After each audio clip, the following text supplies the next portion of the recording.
First Samuel chapter 15:13.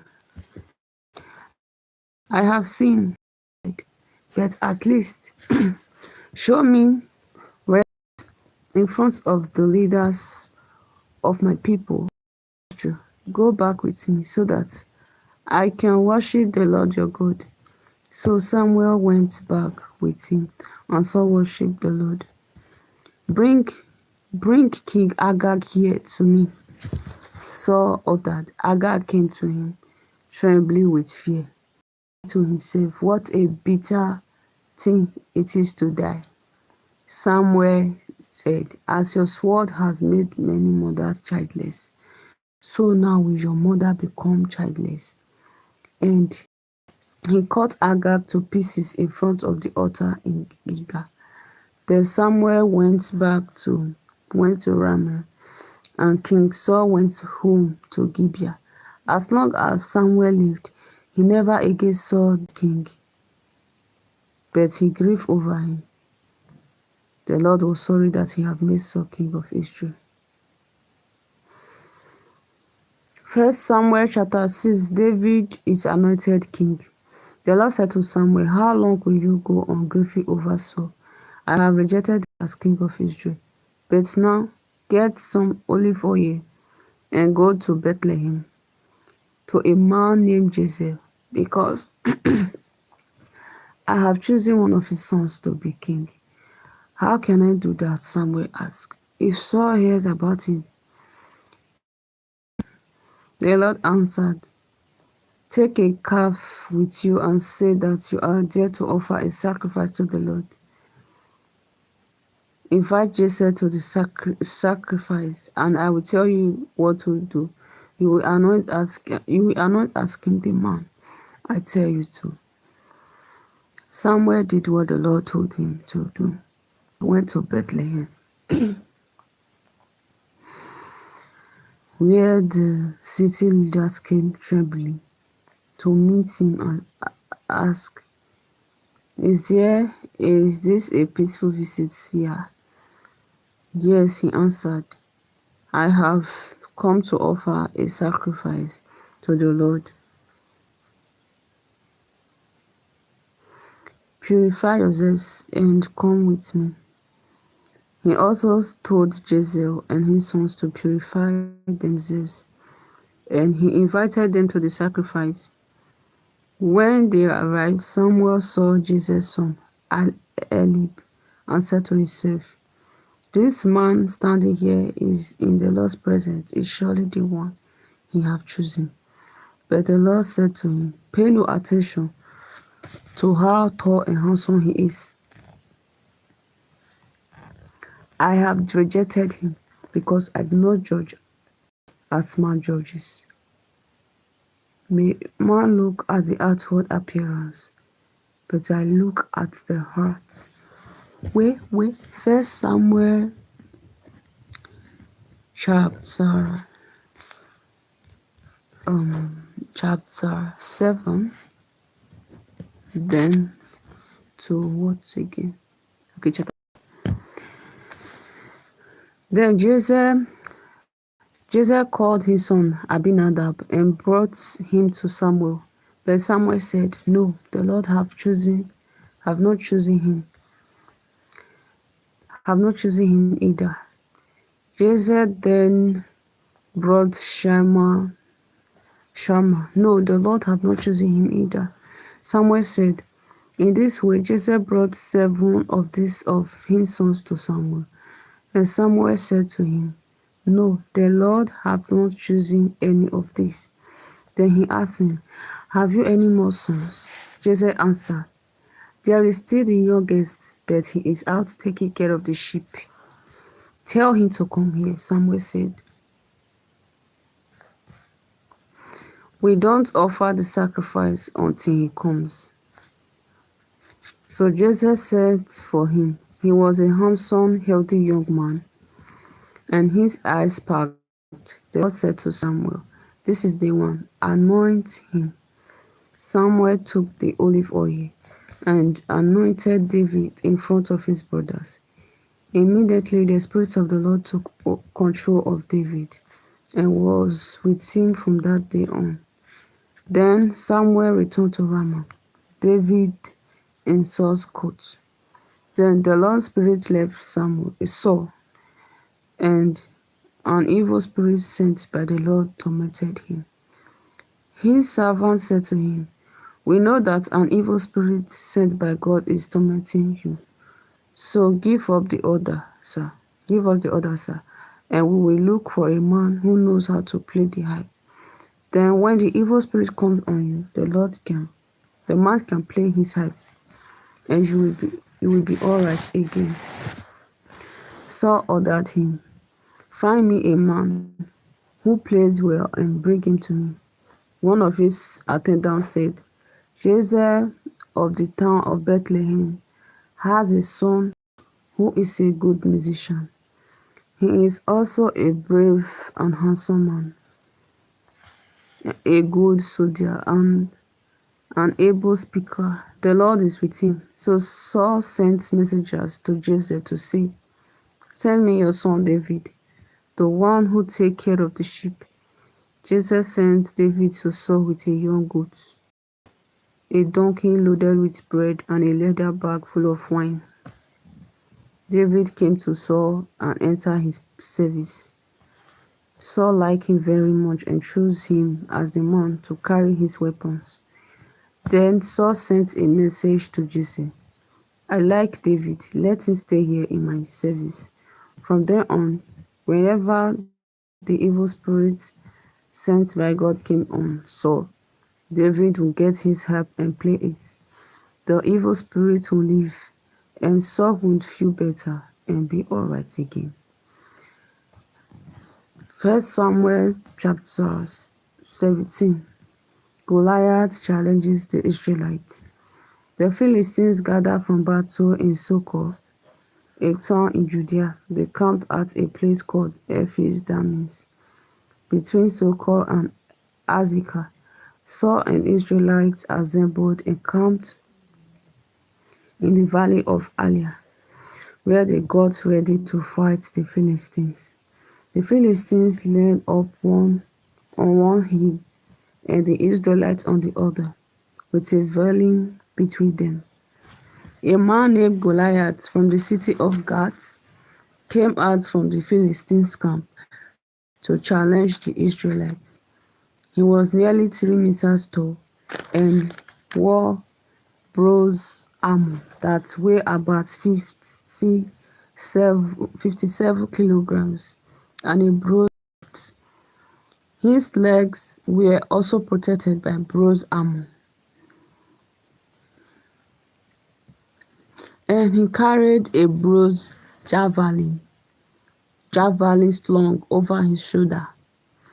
His spear was as thick as the bar on a waving load, and its iron head weighed about 7 kilograms. A soldier walked in front of him carrying his shield. Goliath stood and shouted at the Israelites, "What are you doing there? Line up for battle." "I am a Philistine, you slave of Saul. Choose one of your men to fight me. If he wins and kills me, we will be your slaves. But if I win and kill him, you will be our slaves." Here and now I challenge the Israelite army. I dare you to pick someone to fight me. When Saul and his men heard this, they were terrified. David in Saul's camp. David was the son of Jesse, who was an Ephrathite from Bethlehem in Judea. Jesse had 8 sons, and at the time Saul was king, he was already a very old man. His three eldest sons had gone with Saul to war. The eldest was Eliab, the next was Abinadab, and the third was Shammah. David was the youngest son, and while the 3 eldest brothers stayed with Saul, David would go back to Bethlehem from time to time to take care of his father's sheep. Goliath challenged the Israelites every morning, and evening for 40 days. One day Jesse said to David, "Take 10 kilograms of this roasted grain and these 10 loaves of bread, and hurry to your brothers in the camp, and take these 10 cheeses to the commanding officers. Find out how your brothers are getting on and bring back something to show that you saw them and that they are well. King Saul, your brothers, and all the other Israelites are in the valley of Elah fighting the Philistines." David got up early the next morning, left someone else in charge of the sheep, took the food, and went as Jesse had told him to. He arrived at the camp just as the Israelites were going out to their battle line, shouting the war cry. The Philistines and the Israelite army took up positions for battle, facing each other. David left the food with the officers in charge of the supplies, ran to the battle line, went to his brothers, and asked how they were going on.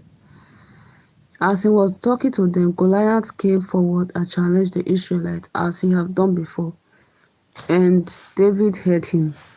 When the Israelites saw Goliath, they ran away in terror. "Look at him," they said to each other. Listening to his challenge, King Saul has promised to give a big reward to the man who killed him. The king will also give him his daughter to marry and will not require his father's family to pay taxes. David asked the men who were near him, "What will the man get who killed these Philistines and frees Israel from this disgrace? After all, who is this hating Philistine to defy the army of the living God?" They told him what would be done for the man who killed Goliath. Alab, David's eldest brother, heard David talking to the men. He was angry with David and said, "What are you doing here? Who is taking care of those sheep of yours out there in the wilderness? You cheesy brat. You just came to watch the fighting." "Now what have I done?" David asked. "Can't I even ask a question?" He turned to another man and asked him the same question. And every time he asked, he got the same answer. Some men heard what David had said and they told Saul, who sent for him. David said to Saul,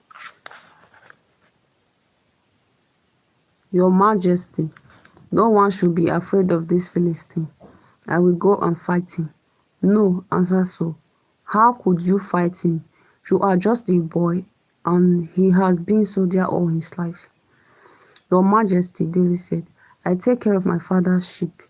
Whenever a lion or a bear carries out a lamb, I go after it, attack it and rescue the lamb. And if the lion or bear turn on me, I grab it by the throat and beat it to death. I have killed lions and bears, and I will do the same to this hasty Philistine, who have defied the army of the living God. The Lord have saved me from lions and bears. He will save me from this Philistine." "All right," Saul answered. Go, go, and the Lord will be with you." He gave his own helmet, which he put on David's head, and a coat of armor. David strapped Saul's sword over the armor and tried to walk, but he could not, because he was not used to wearing them. "I cannot fight with all this," he said to Saul. "I am not used to it." So he took it all off. He took his shepherd's stick and then picked up his smooth stones from the stream and put them in his bag. That's the pot ready. He went out to meet Goliath. David defeats Goliath. The Philistines started walking towards David with his shield bearer walking in front of him. He kept coming closer, and when he got a good look at David, he was filled with scorn for him because he was just a nice boy. He said to David, "What is that stick for? Do you think I'm a dog?"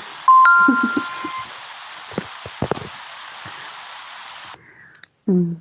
And he called and he called down curses from his God on David. Come on, he challenged David, and I will give your wait, do I miss anything? What is that? And he called down curses from his God on David. Come on, he challenged David, and I will give your body to the birds and animals to eat. David answered, you are coming against me with sword, spear, and javelin, but I come against you in the name of the Lord Almighty, the God of the Israelite armies, which you have defied. This very day the Lord will put you in my power. I will defeat you and cut off your head, and I will give the bodies of the Philistine soldiers to the birds and animals to eat, that the whole world will know that Israel has a God. And everyone here will see that the Lord does not need sword or spears to save his people. He is victorious in battle, and he will put all of you in our power.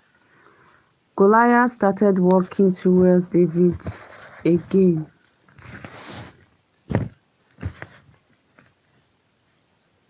First Samuel 45 downward. Eh? No, maybe 45. Maybe I went 45. Sha. First Samuel something 17. First Samuel 17, 45.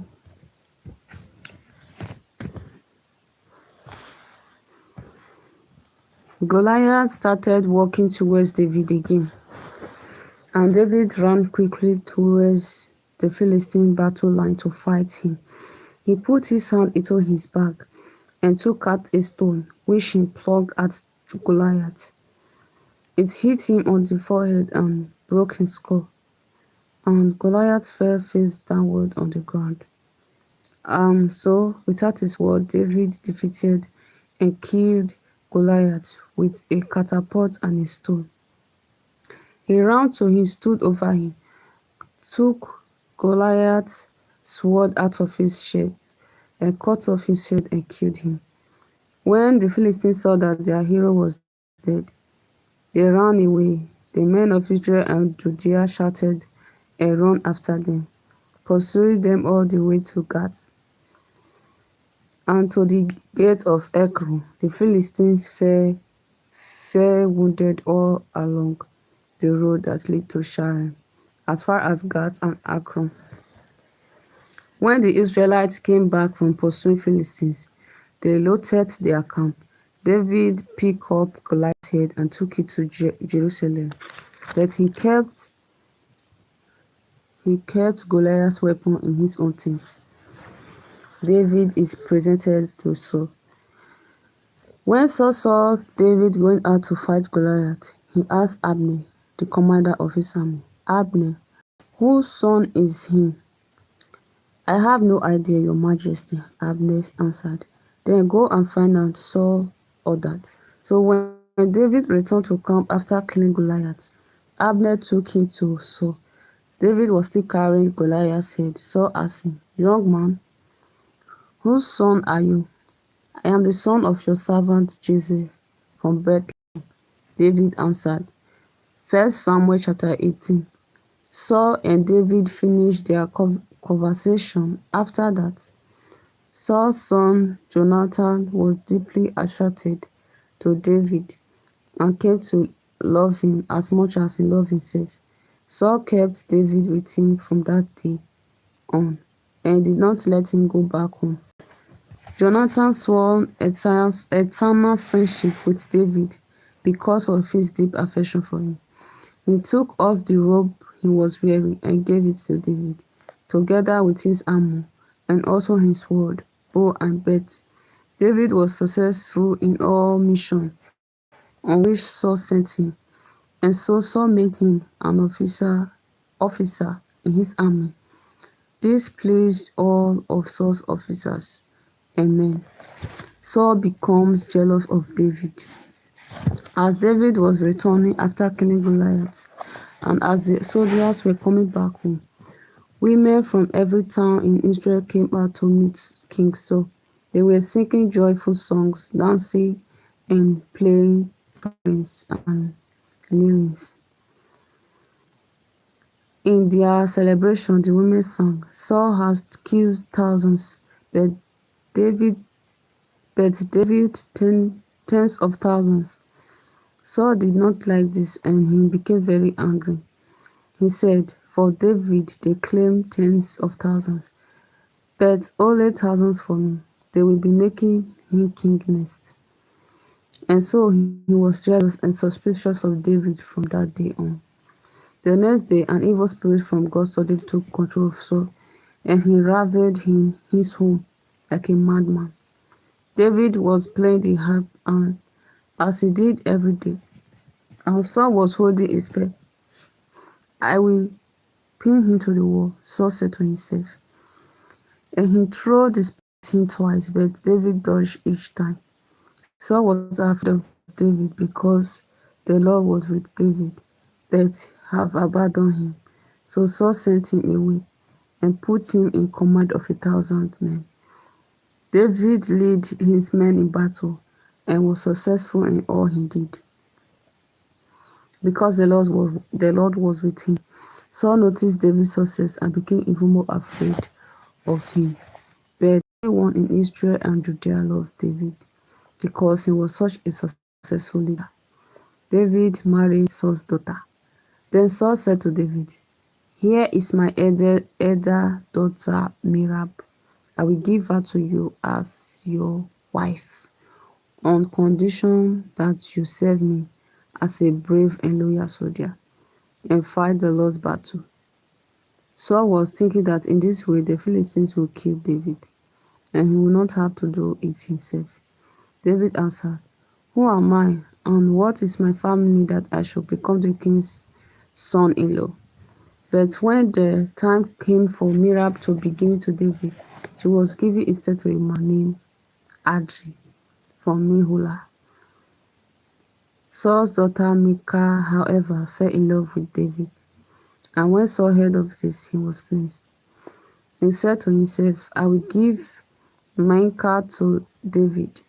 I will use her to trap him, and he will be killed by the Philistines." So for the second time Saul said to David, "You will be my son-in-law." He ordered his officers to speak privately to David and tell him, "The king is pleased with you and all his officers like you. Now is a good time for you to marry his daughter." So they told David this, and he answered, "It is a great honor to become the king's son-in-law. Too great for someone poor and insignificant like me." The officers told Saul what David had said, and Saul ordered them to tell David, "All the king wants from you as payment for the bribe in the foreskin of 100 dead Philistines, as revenge on his enemy." This was how Saul planned to have David killed by the Philistines. Saul's officers reported to David what Saul had said, and David was delighted with the thought of becoming the king's son-in-law. Before the day set for the wedding, David and his men went and killed 200 Philistines. He took their foreskins to the king and counted them all out for him, so that he might become his son-in-law. So Saul had to give his daughter Michal in marriage to David. Saul realized clearly that the Lord was with David, and also that his daughter Michal loved him. So he became even more afraid of David, and was his enemy as long as he lived. The Philistines' armies would come, but in every battle David was merciful to other officers. As a result, David became very famous. David is persecuted by Saul. 1 Samuel chapter 19. Saul told his son Jonathan and all his officers that he planned to kill David. But Jonathan was very fond of David, so he said to him, "My father is trying to kill you. Please be careful tomorrow morning. Hide in some secret place and stay there. I will go and stand by my father in the field where you are hiding, and I will speak to him about you. If I found out anything, I will let you know." Jonathan praised David to Saul and said, "Sir, don't go wrong to your servant David. He has never done you any wrong. On the contrary, everything he has done has been a great help to you. He risked his life when he killed Goliath, and the Lord won a great victory for Israel. When you saw it, you were glad. Why then do you now want to do wrong to an innocent man and kill David for no reason at all?" Saul was convinced by what Jonathan said and made a vow in the Lord's name that he would not kill David. So Jonathan called David and told him everything. Then he took him to Saul, and David served the king as he had before. War with the Philistines broke out again. David attacked them and defeated them so thoroughly that they fled. One day, an evil spirit from the Lord took control of Saul. He was sitting in his house with his spear in his hand, and David was there playing his harp. Saul tried to pin David to the wall with his spear, but David dodged, and the spear stuck in the wall. David ran away and escaped. That same night, Saul sent some men to watch David's house and kill him the next morning. Michal, David's wife, warned him, "If you don't get away tonight, tomorrow you will be dead." She let him down from the window, and he ran away and escaped. Then she took the household idol, laid it on the bed, put a pillow made of goat's head at its head, and put a cover over it. Then Saul's men came to get David. Michal told them that he was in, but Saul sent them back to see David for themselves. He ordered them, "Carry him here in his bed."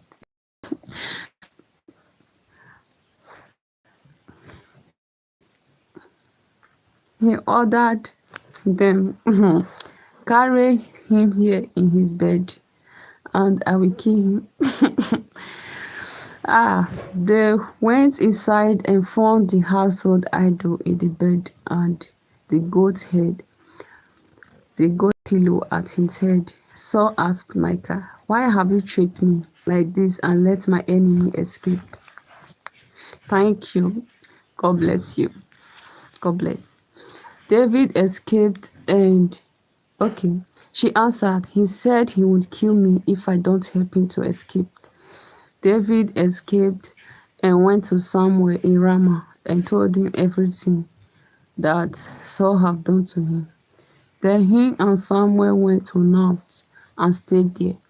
Saul was told that David was in Naoth in Ramah, so he sent some men to arrest him. They saw the group of prophets dancing and shouting, with Samuel as their leader. Then the Spirit of God took control of Saul's men, and they also began to dance and shout. When Saul heard of this, he sent more messengers, and they also began to dance and shout. He sent messengers the third time, and the same thing happened to them. Then he himself started out for Ramah. When he came to the large well in Sikor, he asked where Samuel and David were, and was told that they were at Naoth. As he was going there, the Spirit of God took control of him also, and he danced and shouted all the way to Naoth. He took off his clothes and danced and shouted. Thank Jesus. As he took, okay, as he was going there, the Spirit of God took control of him also, and he danced and shouted all the way to Naoth. He took off his clothes and danced and shouted in Samuel's presence, and lay naked all that day. and all that night. This is how the saying originated. Has even Saul become a prophet? First Samuel 20. Jonathan helped David. Then David flew from North in Ramah and went to Jonathan. What have I done? He asked. What crime have I committed? What wrong have I done to your father to make him want to kill me? Jonathan answered, God forbid that you should die. My father tells me everything he does, important or not, and he will not hide this from me. It is not true. But David answered, Your father knows very well how much you like me, and he have decided not to let you know what he plans to do, because you would be deeply hurt. I swear to you by the living God that I am only a step away from death. Jonathan said, I will do anything you want. Tomorrow is the new moon festival, David replied, and I'm supposed to eat with the king. But if it is all right with you, I will go and hide in the field until the evening of the day after tomorrow.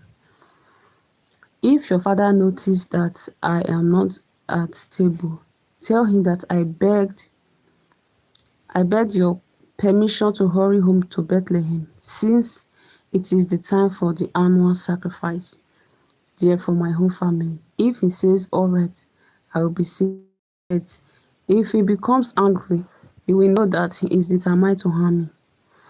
Please do me this favor and keep the sacred promise you made to me. But if I am guilty, kill me yourself. Why take me to your father to be killed? Don't even think such a thing. Jonathan answered, If I knew for certain that my father was determined to harm you, would I not tell you?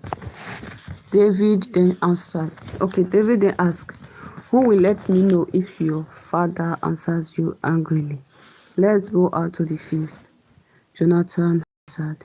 So they went, and Jonathan said to David, May the Lord God of Israel be our witness, that this time tomorrow and on the following day I will question my father. If his attitude towards you is good, I will send you word. If he intended to harm you, may the Lord strike me dead if I don't let you know about it and get you safely away. May the Lord be with you as he was with my father. And if I remain alive, please keep your sacred promise and be loyal to me. But if I die, show the same kind of loyalty to my family forever. And when the Lord have completely destroyed all your enemies, may our promise to each other still be unbroken.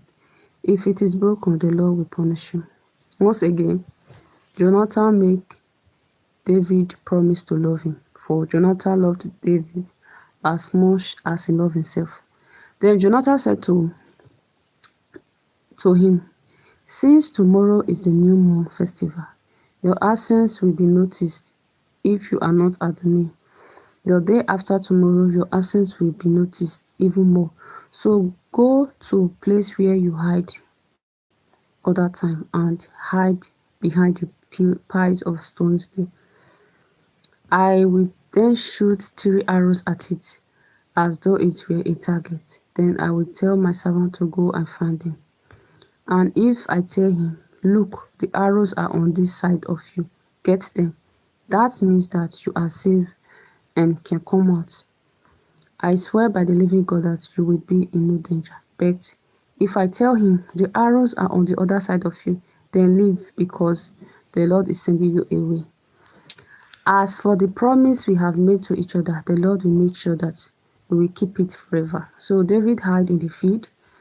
At the new moon festival, King Saul came to the meal and sat in his usual place by the wall. Abner sat next to him, and Jonathan sat opposite him. David's place was empty, but Saul said nothing that day because he thought something had happened to him, and he is not usually pure. On the following day, the day after the new moon festival, David's place was still empty. And Saul asked Jonathan, why did not David come to the meal either yesterday or today?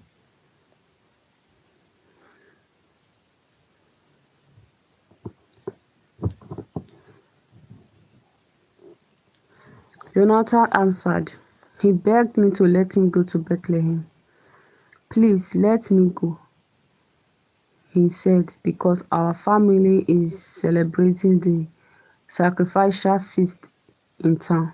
My brother ordered me to be there, so then, if you are my friend, let me go and see my relative. That is why he is not in his place at your table." Saul was furious with Jonathan and said to him, "How rebellious and faithless your mother was.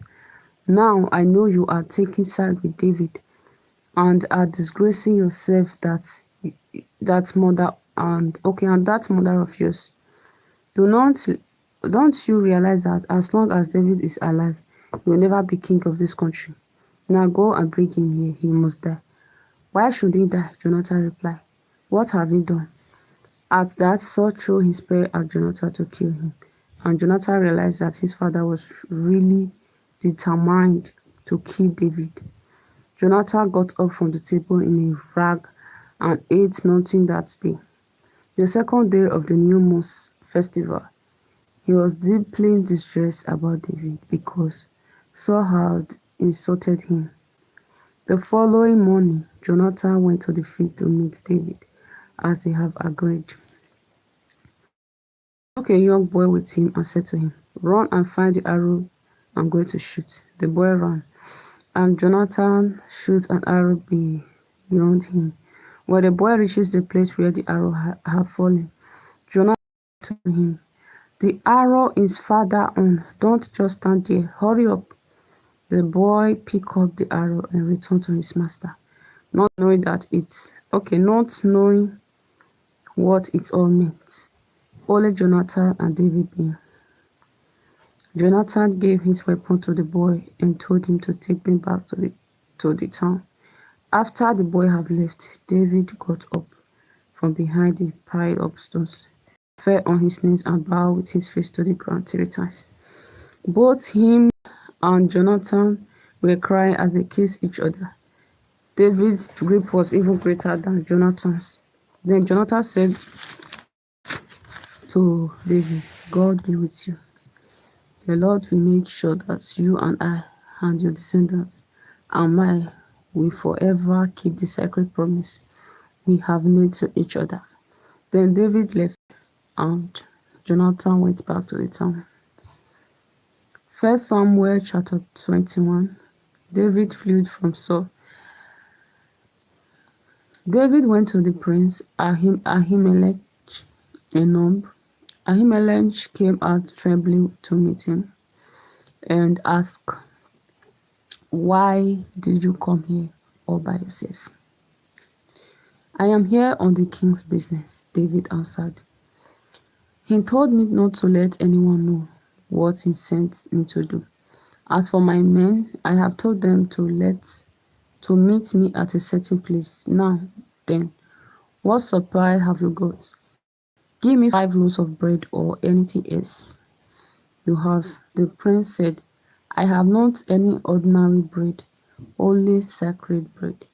You can have it if your men have not had sexual relation recently."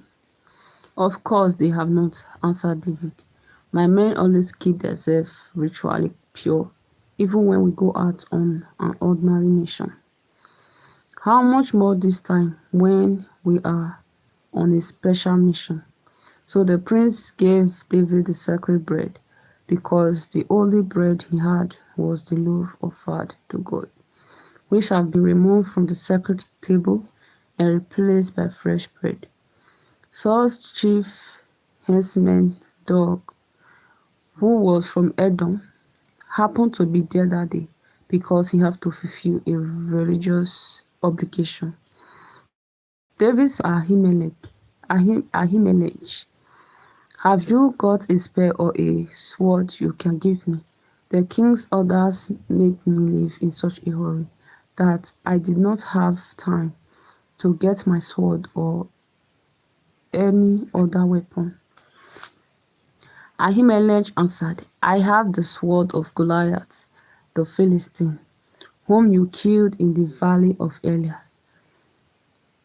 It is behind the ephod, wrapped in a cloth. If you want to take it, take it. It is the only weapon here. Give it to me, David said. There is not a better sword anyway. So David left, flew from Saul, and went to King Achish of Gath. The king's officials said to Achish, is not this David, the king of his country? This is the man about whom the women sang as they danced. Saul has killed thousands, but David has killed tens of thousands. Their words make a deep impression on David, and he became very afraid of King Achish. So whenever they were around, David pretended to be his son and acted like a madman. When they tried to restrain him, he was scrambled on the city gate and trembled down his beard. So Archie said to his officers, look, the man is mad. Why did you bring him to me? Have not I got enough mad men already? Why bring another one to annoy me? It seems daft action right here in my own house. First Samuel chapter 22. The slaughter of the priests. David flew from the city of Gath and went to a cave near the town of Adullam. When his brothers and the rest of the family heard that he was there, they joined him. People who were oppressed or in debt or dissatisfied went to him, about 400 men in all, and he became their leader.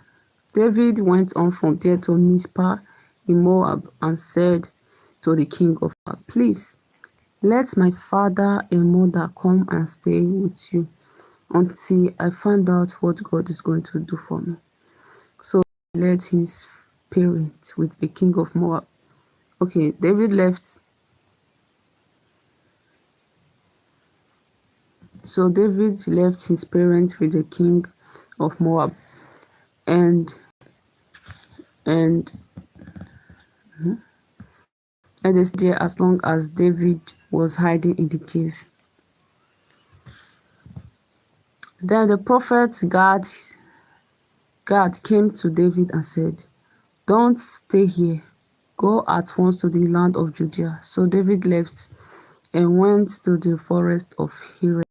One day, Saul was in Gibeah, sitting under a tamarisk tree on a hill, with his spear in his hand, and all his officers were standing round him. He was told that David and his men had been found, and he said to his officers, listen, men of Benjamin, do you think that David will give food and vineyards to all of you, and make you officers in his army? Is that why you are plotting against me? Not one of you told me that my own son has made an alliance with David. No one is concerned about me or tells me that David, one of my own men, is at this moment looking for a chance to kill me, and that my son have encouraged him. Doug was standing there with Saul's officers, and he said, I saw David when he went to Ahimelech, son of Ahitub, in Nob. Ahimelech asked the Lord what David should do, and then he gave David some food and the sword of Goliath the Philistine. So King Saul sent for the prince Ahimelech and all his relatives, who were also priests in Nob. And they came to him. Saul said to Ahimelech, listen, Ahimelech, at your service, sir, he answered. Saul asked him, why are you and David plotting against me? Why did you give him some food and a sword, and consult God for him? Now he have turned against me, and is waiting for a chance to kill me. Ahimelech answered, David is most faithful officer you have. He is your own son-in-law, captain of your bodyguard, and highly respected by everyone in royal court. Yes, I consulted God for him, and it was not the first time. As for plotting against you, your majesty must not accuse me or anyone else in my family. I don't know anything about this matter. The king said, Ahimelech, you and all your relatives must die. Then he said to the guards standing near him, kill the lost prince. Hi. They conspired with David and did not tell me that he had run away, even though they knew it all along. But the guard refused to lift a sword. Okay. But the guards refused to lift a hand to kill the lost prince. So Saul said to Doeg, you kill them. And Doeg killed them all. On that 85 priests who were qualified to carry the ephod. Saul also ordered all the other inhabitants of Nob, the city of women, children, the city of prince, to be put to death. Men, women, children, and babies, cattle, donkeys, and sheep, they were all killed. But Abiathar, one of Ahimelech's sons, escaped and went and joined David. He told him how Saul had slaughtered the prince of the Lord. David said to him, when I saw Doeg the other day, I knew that he would be sure to tell Saul, so I am responsible for the death of all your. Stay with me and don't be afraid. Saul wants to kill both you and me, but you will be safe with me. First Samuel chapter 25, 23. David saw the town. Okay, David saved the town of Keilah. David heard that the Philistines were attacking the town of Keilah and were stealing the newly harvested corn. So he asked the Lord, shall I go and attack the Philistines? Yes, the Lord answered, attack them and save Keilah. But David's men said to him, we have enough to be afraid of him in Judah. It will be much worse if we go to Keilah and attack the Philistines first. So David uttered the Lord again, and the Lord said to him, go and attack Keilah, because I will give you victory. So David and his men went to Keilah and attacked the Philistines. They killed many of them and took their livestock, and that was how David saved the town. When Abiathar, son of Ahimelech, escaped and joined David in Keilah, he took the ephod with him. Saul was told that David had gone to Keilah and he said, God have put him in my power. David have trapped himself by going into a war town with fortified gates. So Saul called his troops to war, to march against Keilah and besiege David and his men. When David heard that Saul was planning to attack him, he said to the prince Abiathar, bring the ephod here. Then David said, Lord, God of Israel, I have heard that Saul is planning to come to Keilah and destroy it on account of me, your servant. Will the city of Keilah hand me over to Saul? Will Saul really come as I have heard, Lord? Okay, as I have heard, Lord God of Israel, I beg you to answer me. The Lord answered, Saul will come, and with the citizens of Keilah hand my men and me over to Saul. David asked again. They will, the Lord answered.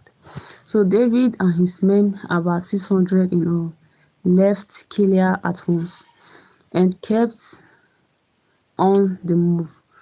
When Saul heard that David had escaped from Keilah, he gave up his plan. David in the hill country. David stayed in hiding in the hill country in the wilderness near Ziph. Saul was also trying to find him, but God did not hand David. David saw that Saul was out to kill him.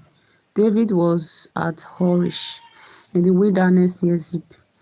Jonathan went to him there and encouraged him with assurance of God's protection, saying to him, don't be afraid.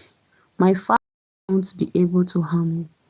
He knows very well that you are one who will be the king of Israel, and that I will be next in rank to you."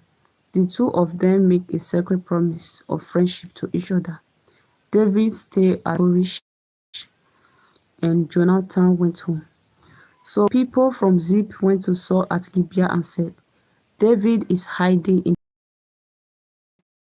the tree at Horish on Mount Hachilah, in the southern part of the Jordanian wilderness. We know, your majesty, how much you want to capture him. So come to our territory, and we will make sure that you catch him." Saul answered, "God bless you for being so kind to me. Go and make sure once more. Find out for certain where he is and who has seen him there. I heard that he is very cunning. Find out exactly the place where he hides, and be sure to bring back a report to me straight away. Then I will go with you, and if he is still in the region, I will hunt him down, even if I have to search the whole land of Judea." So they left and returned to Ziph ahead of Saul. David and his men were in the wilderness of Moab, in a desolated valley in the southern part of the wilderness. Saul and his men set out to look for David, but he heard but he heard that but he heard about it when ah, but he heard about it and went to a rocky hill in the wilderness of Moab and stayed there. When Saul heard about this, he went after David. Saul and his men were on one side of the hill, separated from David and his men, who were on the other side. They were hurrying to get away from Saul and his men, who were closing in on them and were about to capture them. Just then a messenger arrived and said to Saul, "Come back at once. The Philistines are invading the country." So Saul stopped pursuing David and went to fight the Philistines. That is why that place is called Septron.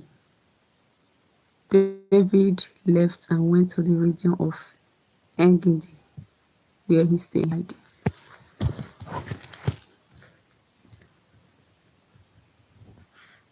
1 Samuel 23, verse 29. Okay. 1 Samuel 24. 1 Samuel chapter 24. David spares life.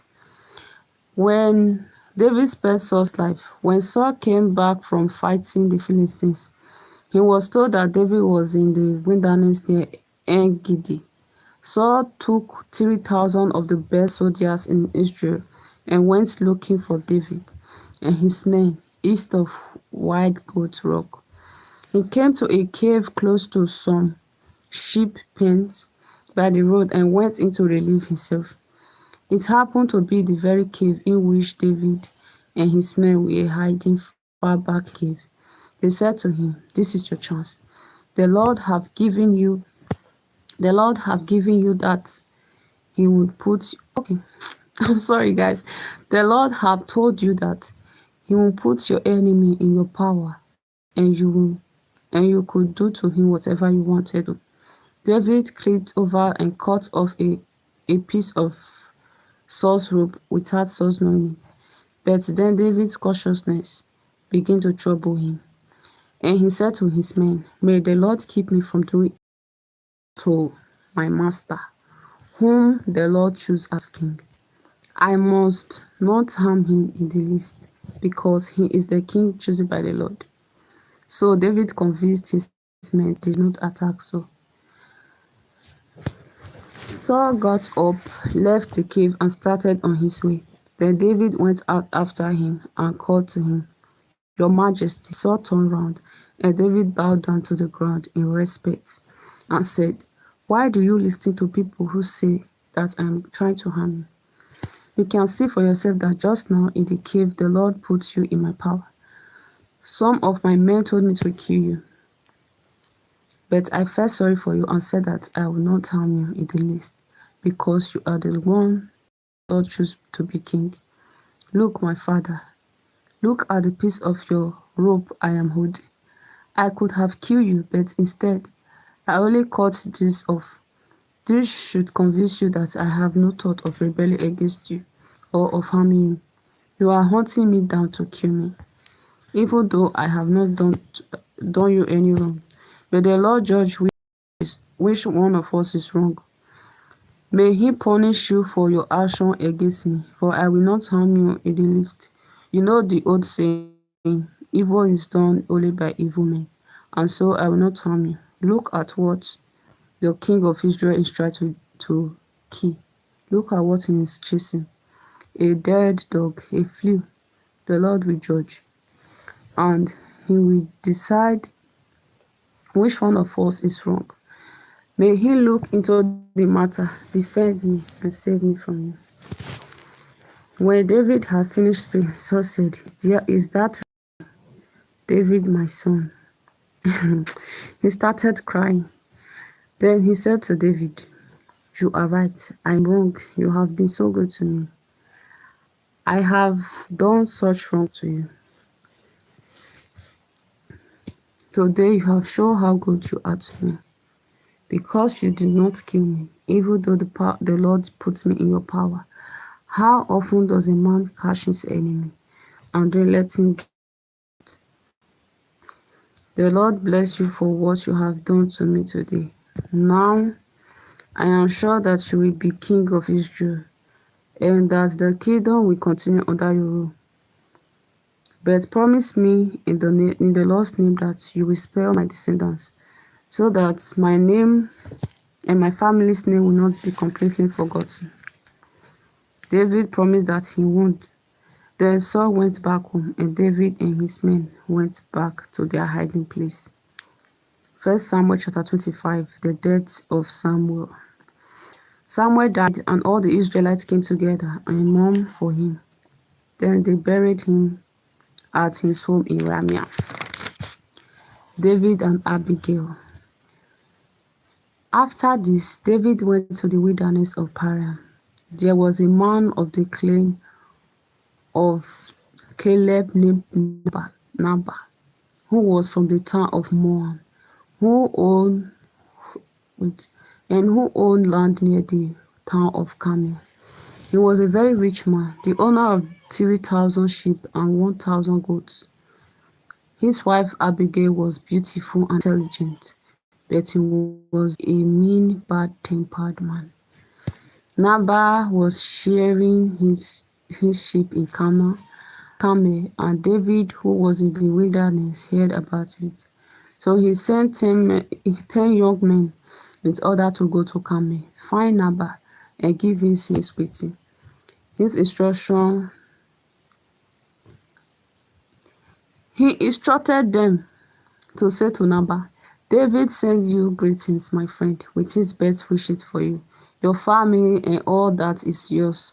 He heard that you were shearing your sheep, and he wants you to know that your shepherd have been with us, and we did not harm him. Nothing that belongs to them was stolen all the time they were at Carmel. Just ask them, and they will tell you. We have come on a feast day, and David asks you to receive us kindly. Please give what you can to us, your servant, and to your dear friend David. David's men delivered this message to Nabal in David's name. Then they waited there, and Nabal finally answered, David, who is he? I have never heard of him. The country is full of runaway slaves nowadays. I am not going to take my bread and water and the animals I have slaughtered for my shearers and give them to men who come from I don't know where.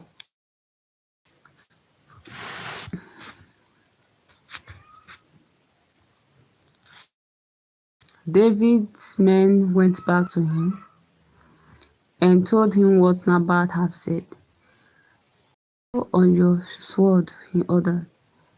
And they all did. David also buckled on his sword and left with about 400 of his men, leaving 200 behind. with the supply. One of Nabal's servants said to Nabal's wife Abigail, "Have you heard? David sent some messengers from the wilderness with greetings for our master, but he insulted them, yet they were very good to us. They never They never bothered us, and all the time we were with them in the field, nothing that belongs to us was stolen. They protected us day and night the whole time we were with them, looking after our flocks. Please, please think this over and decide what to do. This could be disastrous for our master and all his family. He is so pig-headed that he will not listen to anybody." Abigail quickly collected 200 loaves of bread, 2 leather bags full of wine, 5 roasted sheep, 17 kilograms of roasted grain, 100 bunches of raisins, and 200 cakes of dried figs, and loaded them on donkeys. Then he said to the servant, "You go on ahead, and I will follow you." But she said nothing to her husband. She was riding her donkey round a bend on a hillside when suddenly she met David and his men coming towards her. David has been thinking, why did I ever protected that fellow's property out here in the wilderness? Not a thing that belongs to him was stolen, and this is how he pays me back for the help I gave him. May God strike me dead if I don't kill every last one of those men before morning. When Abigail saw David, she quickly dismounted and threw herself on the ground as David at David's feet and said to him, "Please, sir, listen to me. Let me take the blame. Please don't pay any attention to Nabal. That good for nothing. He is exactly what his name means, a fool. I will not I was not there when your servant arrived. I was not there when your servant arrived, sir. It is the Lord who have kept you from taking revenge and killing your enemies. And now I swear to you by the living God that your enemies and all who want to harm you will be punished like Nabal. Please, sir, accept this present I have brought you, and give it to your men. Please forgive me, sir, for any wrong I have done. The Lord will make you king and your descendants also, because you are fighting his battles, and you will not do anything evil as long as you live. If anyone should attack you and try to kill you, the Lord your God will keep you safe, as a man guides a precious treasure. As for your enemies, however, he will throw them away, as a man holds stone with his catapult. And when the Lord have done all the good things he has and have made you king of Israel, then you will not have to feel regrets or remorse, sir. Not have to feel regret or remorse, sir, to having killed without cause or for having taken your own revenge. And when the Lord have blessed you, please do not forget me." David said to her, "Praise the Lord, the God of Israel, who sent you today to meet me. Thank God for your good sense and for what you have done today in keeping me from crime of murder and from taking my own revenge. The Lord have kept me from harming you, but I swear by the living God of Israel that if you had not hurried to meet me, all of Nabal's men would have been dead by morning." Then David accepted what she had brought him and said to her, "Go back home and don't worry. I will do what you want." Abigail went back to Nabal, who was at home having feast fit for a king. He was drunk and in a good mood, so she did not tell him anything until the next morning. Then after he had sobered up, she told him everything. He suffered a stroke and was completely paralyzed. Some 10 days later, the Lord struck Nabal and he died. When David heard about Nabal had died, he said, "Praise the Lord, you have taken revenge on Nabal for insulting me. and have kept me, his servant, from doing wrong. The Lord have punished Nabal for his evil. Then David sent a proposal of marriage to Abigail. His servant went to her at Carmel and said to her, David sent us to take you to him to be his wife. Abigail bowed down to the ground and said, I am his servant, ready to wash the feet of his servants. She rose quickly and mounted her donkey, accompanied by her 5 men. She went with David's servant and became his wife. David had married Ahinoam from Jezreel, and now Abigail also became his wife.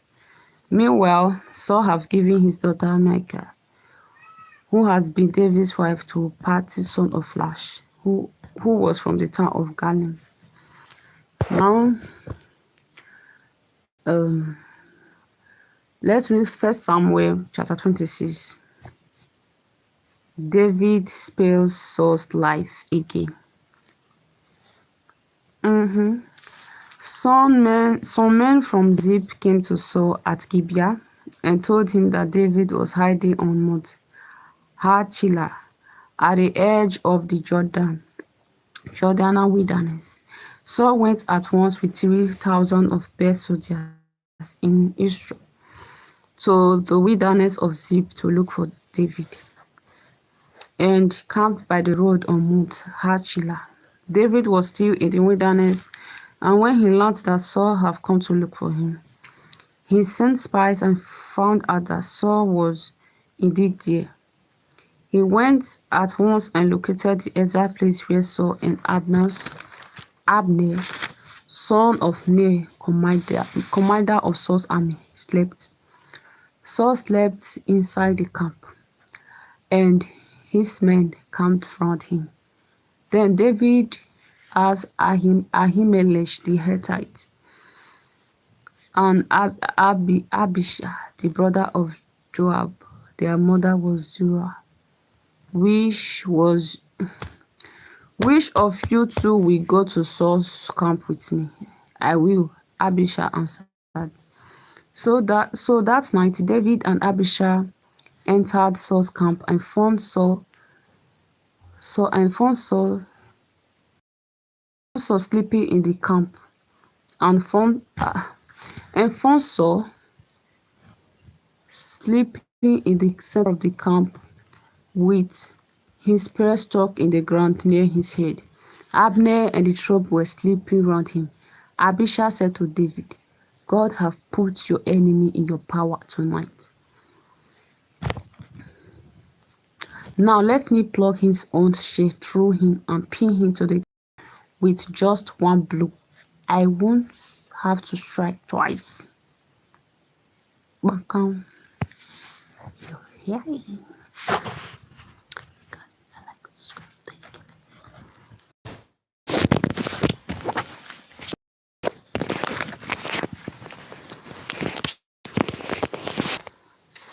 Okay. But they said you must not harm him.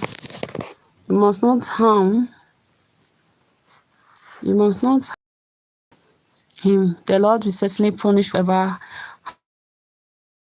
harms his choosing. Living Lord, David continued, I know that the Lord himself will kill Saul, either by his time comes, when his time comes to die a natural death, or when he dies in battles. The Lord forbid that I should try to harm the one whom the Lord had made king and slaughter Joe and go. So David took the Saul's head, and he and Abishai left. No one saw it or knew what had happened, or even woken up. They were all sound asleep. So, because the Lord have sent a heavy sleep on them all.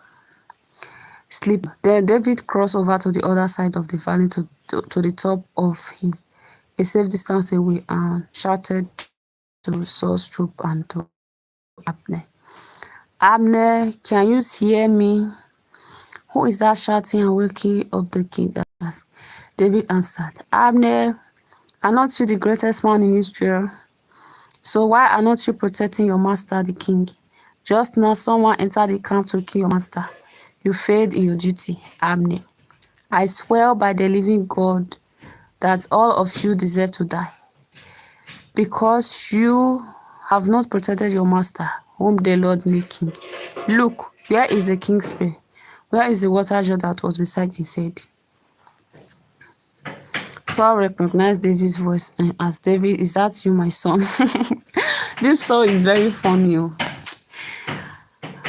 Yes, your majesty, David answered, and he added, why, sir, are you still pursuing me, your servant? Have why are you still pursuing me, your servant? What have I done? What crime have I committed? Your majesty, listen to what I have to say. If it is the Lord who have turned you against me, an offering to him will make him change his mind. But if men have done it, may the Lord cause fear on them, for they have driven me out from the Lord's land to a country where I can only worship foreign gods. Don't let me be killed on foreign soil, away from the Lord. Why should the king of Israel come to kill a fool like me? Why should he hunt me down like a wild bird? Saul answered, I have done wrong. Come back, David, my son. I will never harm you again. Because you have spared my life tonight, I have been a fool. I have done a terrible thing. David replied, here is your spear, your majesty. Go and get it. The Lord reward those who are faithful and righteous. Today he puts you in my power. But I did not harm him, whom the Lord made king, just as I have. Spare your life today. May the Lord do the same to me and free me from all troubles. Amen. Saul said to David, God bless you, my son. You will succeed in everything you do. So David went on his way and Saul returned home. Hell, this is the end of this reading. This is the end. So before I go, let me read Psalm 23, because that is what I usually do. The Lord is my shepherd. I have everything I need. He lets me rest in field of green grass and lead me to quiet places. He gives me new strength. He guides me in the right path. And even if I go through the deepest darkness, I will not be afraid, Lord, for you are with me. Your shepherd's rod and staff protected me. You prepared a banquet for me where all my enemies can see me.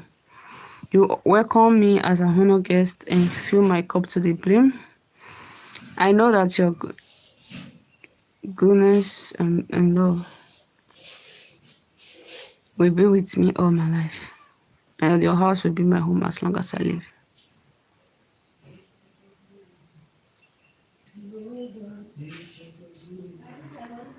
The great King, Psalm 24. The world and all that is in it belongs to the Lord. The earth and all who live in it. He built it on the deep waters below the earth and laid its foundation in the ocean depth. Who has the right to go up the Lord's hill? Who may enter his holy temple? Those who are pure in heart and in thoughts, who do not worship idols or make false promises. The Lord will bless them and save them. Such are the people who come to God, who come into the presence of the God of Jacob. Fling wide the gates, open the ancient doors, and the great King will come in. Who is this great King? He is the Lord strong and mighty, the Lord victorious in battle. Fling wide the gates, open the ancient doors, and the great King will come in. Who is this great King? The triumphant Lord. He is the great King. Shalom. So this is the end of this reading. So I will come tomorrow morning also, and David will be there. Thank you for watching.